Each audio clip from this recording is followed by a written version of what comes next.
नाजरीन अस्सलाम वालेकुम रहमतुल्लाहि व बरकातुहू। मैं हूं Syed Abid Aslam, chief editor, leader Siyasat Urdu news channel Bengaluru. CM Ibrahim JDS के रियासती सदर का ऐलान हो चुका। साबिक मरकजी वजीर और साबिक कांग्रेस लेजिस्लेटिव काउंसिल रुकन सीएम इब्राहिम को जेडीएस का रियासती सदर नामजद कर दिया गया।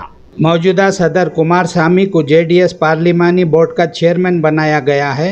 इतवार के दिन जेडीएस दफ्तर जेपी भवन में हल्फ बरादरी की तकरीब मुनक्कद की गई, जिसमें जेडीएस के कौमी सदर और साबिक वजीर आज़म एचडी देवे Gowda, JDS legislature party leader और साबिक वजीर आला एचडी कुमारस्वामी और दीगर लीडरान मौजूद थे। पार्टी की सदारत का ओहदा कबूल करते हुए सीएम इब्राहिम को कुमारस्वामी ने कहा कि रियासत की आवाम तीसरी सियासी ताकत का इंतज़ार कर रही है। आवाम जेडीएस के हक़ में हमदर्दी रखती है, इसलिए तमाम लीडरान मिलकर पार्टी को मजबूत करेंगे। कुमारस्वामी ने मीडिया से बात करते हुए कहा कि 2.5 साल से नहायत ही मुश्किल तरीन हालात में कुमारस्वामी ने पार्टी की सदारत संभाली थी। तमाम को एक साथ लेकर चलते थे। अब सीएम इब्राहिम पार्टी में वापस आ गए हैं। मौजूदा हालात में पार्टी को मजबूत करने के लिए सीएम इब्राहिम जैसे एक मजबूत, मकबूल और मशहूर शख्सियत की पार्टी को ज़रूरत थी। सीएम इब्राहिम ने कहा है कि जेडीएस ख़दीम पार्टी है, एक पुरानी पार्टी है जिसका एक वज़ीर आज़म और 2-3 मरतबा वज़ीर आला बन चुके हैं। ऐसी एक मजबूत पार्टी का मैं आज सदर बना हूँ। आइंदा हमारी ही हुकूमत बनेगी और कुमारस्वामी को वज़ीर आला बनाएंगे। हर देहात में पहुँचेंगे। 5 से 10 दियानतदार पार्टी कारकुन हर देहात में मौजूद हैं। हम मज़ीद कारकुनों को साथ लेकर काम करेंगे। आइंदा असम्बली इंतखाबात में जेडीएस इक़्तिदार पर आ जाएगी। उन्होंने कहा कि कर्नाटक की आवाम इनको घर का बेटा समझती है। कुमारस्वामी का एक मकाम अलग है।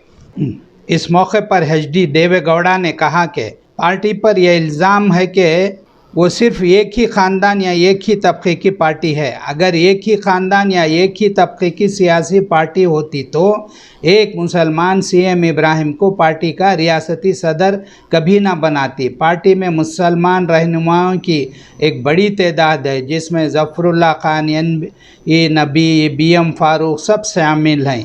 उन्होंने कहा कि 1994 में जनता दल की जो मकबूलियत थी, इसकी बदौलत पार्टी ने रियासत में 16 लोकसभा सीटों पर कामयाब हासिल की थी और इनको वज़ीर आज़म बनने का मौका मिला था।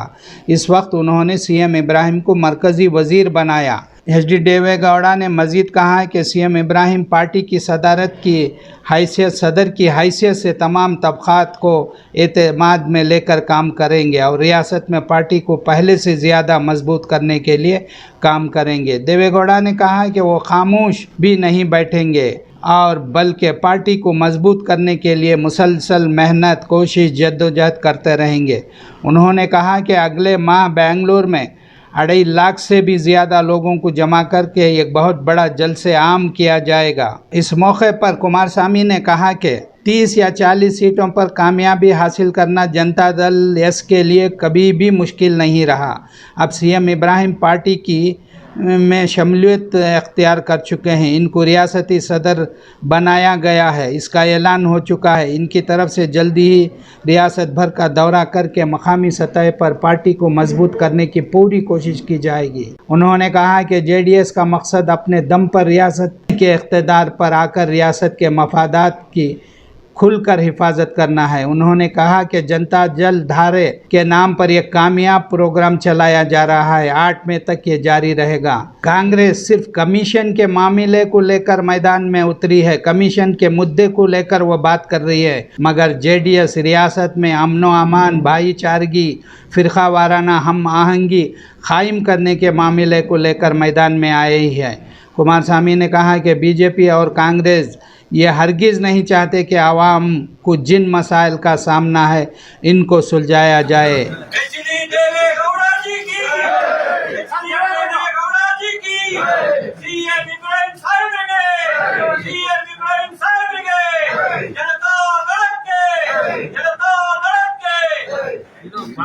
कुमार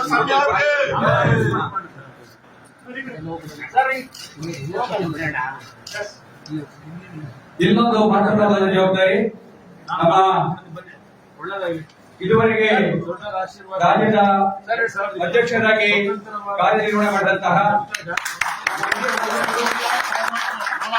ಮತ್ತು ಪಕ್ಷದ ಅಧ್ಯಕ್ಷರಾಗಿದ್ದಂತ ಎಚ್ ಕೆ ಕುಮಾರಸ್ವಾಮಿ ಅವರಿಗೆ ಪಕ್ಷ ಇವತ್ತು ನಮ್ಮ ವರಿಷ್ಠರು ಅವರನ್ನ ಸಂಸದೀಯ ಮಂಡಳಿಯ ಅಧ್ಯಕ್ಷರಾಗಿ ನೇಮಕ ಮಾಡಿದ್ದಾರೆ. ಅವ್ರಿಗೂ ಕೂಡ ಒಂದು ಮನೋಗ್ರಹಣ ಹಾಕಬೇಕು ಅಂತ ಹೇಳಿ ನಾನು ನಮ್ಮ ವರಿಷ್ಠರನ್ನು ಕೂಡ ಕೋರಿಕೆ ಮಾಡಿದ್ದೇನೆ.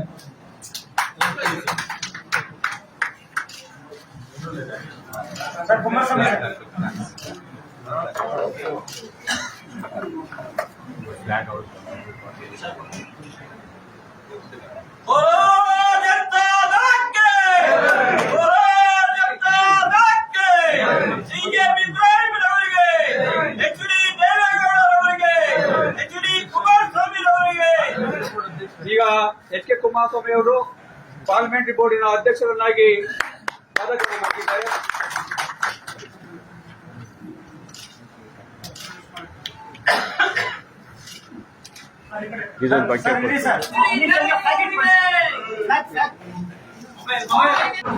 ನಮ್ಮೆಲ್ಲರ ನೆಚ್ಚಿನ ರಾಷ್ಟ್ರ ನಾಯಕರು ಪೂಜ್ಯರಾದಂತ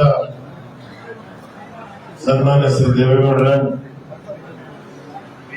ಮುಂದಿನ ಮುಖ್ಯಮಂತ್ರಿಗಳಾದಂತ ಶ್ರೀಮಾನ್ ಕುಮಾರಸ್ವಾಮಿ ಅವರೇ, ಈಗ ತಾನೇ ನನಗೆ ಅಧಿಕಾರವನ್ನು ಹಸ್ತಾಂತರ ಮಾಡಿ ಕರೆಕ್ಟ್ ಆಗಿ ನೋಡೋದಾದ್ರೆ ನನ್ಗಿಂತ ದೊಡ್ಡದು ಅವರೇ ತಗೊಂಡವ್ರೆ. ಟಿಕೆಟ್ ಕೊಡೋದು ಒಬ್ಬಳೇ ಇರೋದು, ನಾವು ಬರೀ ಕೂತ್ಕೊಂಡು ಅಷ್ಟೇ. ಎಚ್ ಕೆ ಕುಮಾರಸ್ವಾಮಿ ಅವರು ಹಳೆ ಮುಖ್ಯವಾಸ ಸಿನಿಮಾ 72ರಿಂದ BS ಲಕ್ಷ್ಮಣಯ್ಯನವರು ಸಂಸ್ಥೆ ದೇವೇಗೌಡರು 72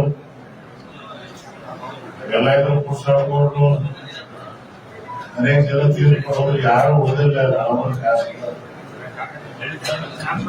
ಇವತ್ತು ಜನತಾದಳ ನನಗೊಂದು ಪಾರ್ಟಿ ಅಲ್ಲ, ಇದೊಂದು ಕುಟುಂಬ. ನಿಧಿ ಆಟ ಯಾರು ಏನು ಮಾಡಕ್ಕಾಗಲ್ಲ. 94ರಲ್ಲಿ ಕುಶಮುಂಡೆ ಅವರು ದೊಡ್ಡ ಮಾಡಿದ್ರು, ದೇವೇಗೌಡರಿಗೆ ಅವಕಾಶ ಸಿಕ್ತು. 22 ಅದೇ ಹುಚ್ಚುಗುಂಡಿ ಅವರು ತಪ್ಪು ಮಾಡಿದ್ದಾರೆ, ಕುಮಾರಸ್ವಾಮಿ ಅವರಿಗೆ ಅವಕಾಶ. ಒಂದು ವರ್ಷದಿಂದ ನಾನು ಏನ್ ಹೇಳ್ಕೊಂಡು ಬಂದಿದ್ದೇನೆ, ಮಾಧ್ಯಮದವ್ರು ನೀವು ಸಾಕ್ಷಿ.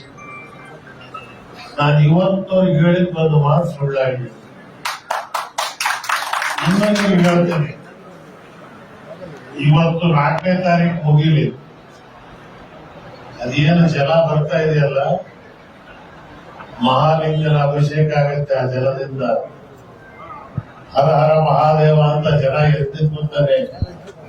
ಕಾಲ ಭೈರವ ಎದ್ದು ಕುಣಿಯೋ ಕಾಲ. ಇವತ್ತು ಏನು ಯಾವುದೋ ಸಮಾಜಕ್ಕೆ ಹೋಲಿಸ್ಕೊಳಕ್ ಮಾಡ್ತಾ ಇದ್ದಾರೆ ಕುಮಾರಸ್ವಾಮಿ ಅಂತ ಹೇಳೋದಲ್ಲ. ಸನ್ಮಾನ್ಯ ಶ್ರೀ ದೇವೇಗೌಡರು ಒಂದು ಪಾರ್ಲಿಮೆಂಟ್ ನಲ್ಲಿ ಕಾಂಗ್ರೆಸ್ ಸಪೋರ್ಟ್ ವಾಪಸ್ ತಗೊಂಡಾಗ ವಾಜಪೇಯಿ ನನಗೆ ಹೇಳಿದ್ರು, ನಾನು ಸಪೋರ್ಟ್ ಮಾಡ್ತೀನಿ ಅವ್ರಿಗೆ ಮುಂದುವರಿತು ಹೇಳು ಅಂತ. ಗೌಡ್ರು ಹೇಳಿದ್ರು, ಕಮ್ಯುನಲ್ ಪಾರ್ಟಿ ಸಪೋರ್ಟ್ ತಗೊಂಡು ಒಂದು ದಿವಸ ನನಗೆ ಇರಕ್ಕೆ ತಯಾರಿಲ್ಲ. ಬಿಚ್ಚಿಕೊಂಡೇವ, ನಿಮ್ಗೆ ಏನಲ್ಲ ಗೊತ್ತು, ಕಿವಿ ಮೇಲೆ ಹೂವಿಟ್ಕೊಂಡು ಬೆಂಗಳೂರಿಗೆ ಬಂದವ್ ನೀವು. ಇವತ್ತು ಗೌಡ್ರ ಬಗ್ಗೆ ಮಾತನಾಡ್ತಕ್ಕಂಥ ಯೋಗ್ಯತೆ, ಆನಸ್ಟಿ ಬಗ್ಗೆ,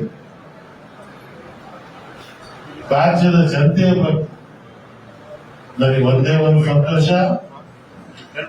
ಇವತ್ತು ಹನುಮ ಜಯಂತಿ ಆಯ್ತು, ರಂಜಾನ್ ತಿಂಗಳು 15ನೇ ತಾರೀಕು, ಇವತ್ತು 15ನೇ ಉಪವಾಸ. ಕರೆಕ್ಟ್ ಸೆಂಟ್ರಲ್ ರಂಜಾನ್ದಲ್ಲಿ ಗೌಡ್ರ ಸಮ್ಮುಖದಲ್ಲೇ ಕುಮಾರಸ್ವಾಮಿ ಅವರ ಪಟ್ಟಾಭಿಷೇಕ ಈ ರಾಜ್ಯದಲ್ಲಿ ಆಗ್ತಕ್ಕಂಥ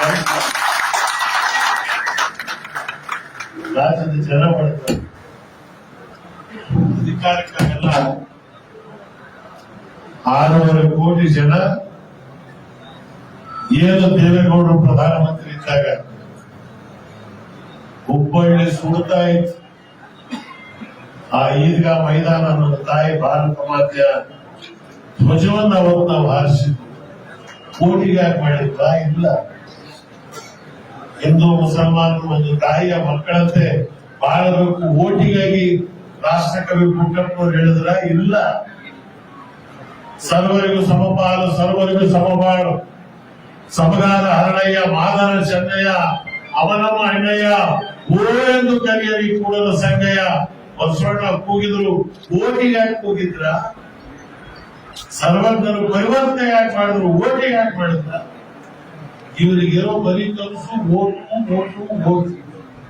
ನಮಗೆ ಓಟಿನ ಚಿಂತೆ ಇಲ್ಲ, ನಾಡಿನ ಜನತೆಯ ಚಿಂತೆ ಇದೆ. ಆ ನಾಡಿನ ಜನತೆ ಕಲ್ಯಾಣ ಮಾಡತಕ್ಕಂಥದಕ್ಕೆ ಅಧಿಕಾರ ಅವಶ್ಯಕವಾಗಿದೆ. ಅದು ಒಂದು ಮಾರ್ಗದಲ್ಲಿ ಇವತ್ತಿನ ದಿವಸ ನಾವು ಮುಂದುವರಿತೇವೆ.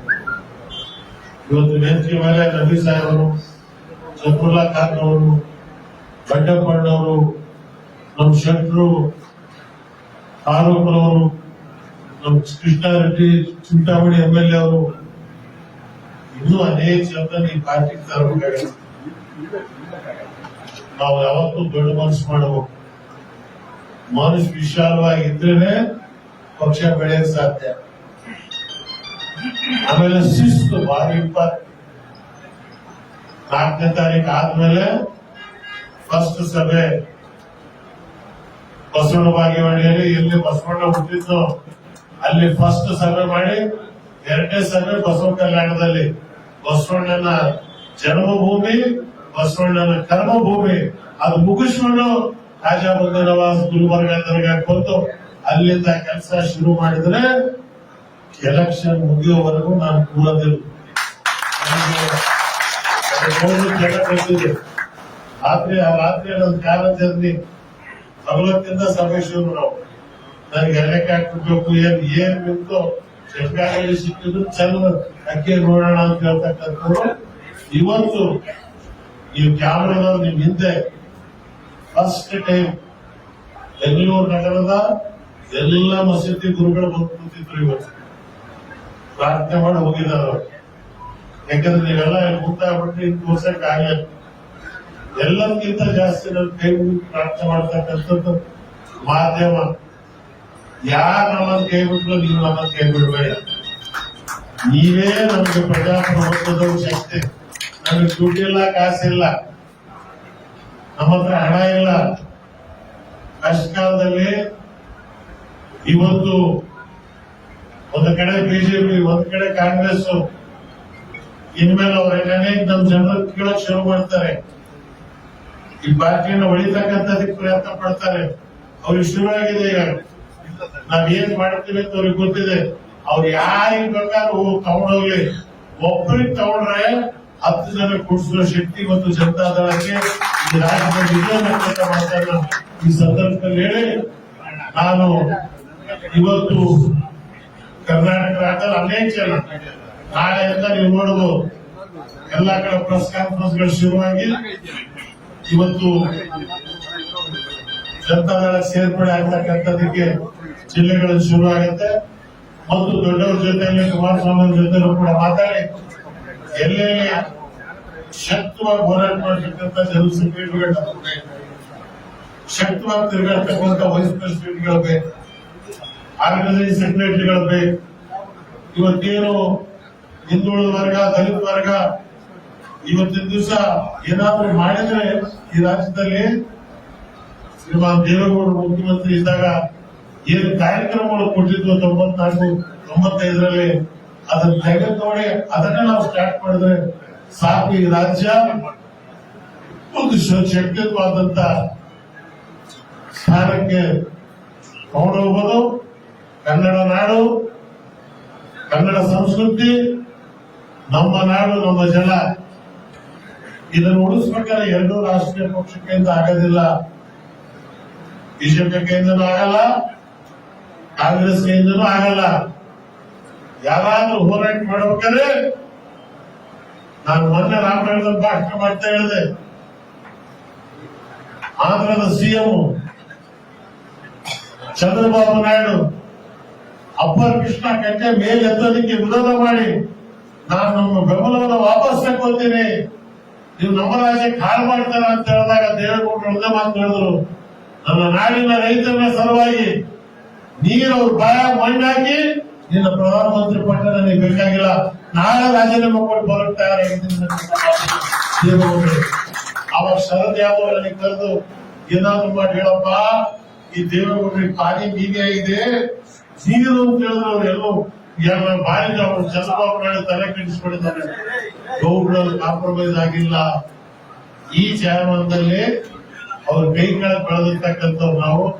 ಆದ್ರಿಂದ ರಾಜ್ಯದ ಜನತೆಗೆ ತಮ್ಮ ಮಾಧ್ಯಮದ ಮುಖಾಂತರ ಪ್ರಾರ್ಥನೆ ಮಾಡ್ತಿದ್ದೇನೆ.